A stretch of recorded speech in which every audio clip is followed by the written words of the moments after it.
It was a normal day in Mrs. Robinson's class. All the children were sitting silently in their assigned seats and were ready for the class to start. This was because Mrs. Robinson was a very strict teacher and would normally punish the student who didn't do what she asked him or to do. The students were always expected to be quiet, respectful, and were not allowed to talk out of turn. Mrs. Robinson was in an unusually good mood today, though. After everyone was in their place and had taken out their books, everybody was expecting Mrs. Robinson to check the homework as usual.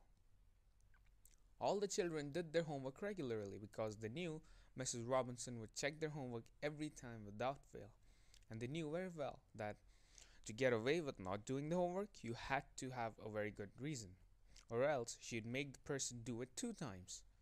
Everyone was scared of this and always did their homework. However, today was different.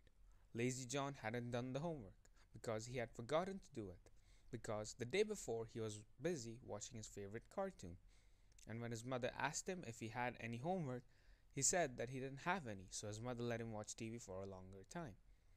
But as soon as John took out his notebook, he remembered that he hadn't done the homework. He started shivering and was scared that Mrs. Robinson would check the homework. However, interestingly, Mrs. Robinson did not check the homework today. She said, "The class has been regularly doing their homework for the past week, so I don't think I'll need to check the homework today." As soon as she said these words, the whole class let out a sigh of relief. "Unless some of you naughty ones haven't done it," she continued. "We did the homework, miss," the class said in unison. Meanwhile, John joined the rest of the class as if he had done the homework, just hoping to get away with it. She said, "Seems like the whole class has done their homework. I think all of you deserve a reward." Mrs. Robinson then went to her drawer, which was always locked, and took out a box of colorful pencils. Everyone's eyes startled, and smiles magically came upon the children's innocent faces. "I'm going to give everyone a magic pencil." "Wow," whispered the students to each other. Everyone was fascinated by the pencils. Mrs. Robinson gave everyone a magic pencil, and after she was done distributing the pencils, she said to everyone, "These pencils are no ordinary pencils. These are magical pencils. All of you today told me that you did the homework, and I trust you with that.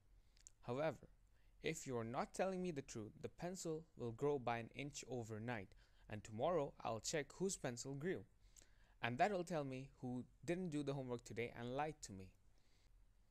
The smile on John's face faded, and he started to think about how to avoid this from happening.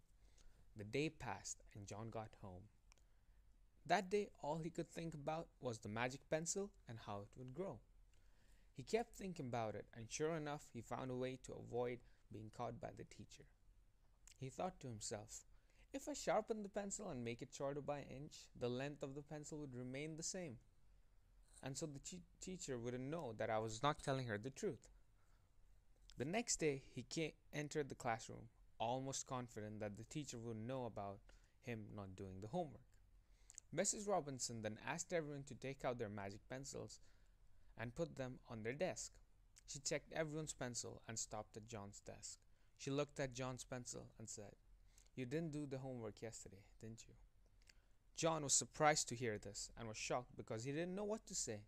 The teacher said, "You thought that this pencil was a magic pencil, that it would grow by an inch, so you sharpened it till it was an inch shorter." Then the teacher turned to the class and said, "These pencils are not magic pencils. These are just ordinary pencils. I did this just to see who was honest about doing their work."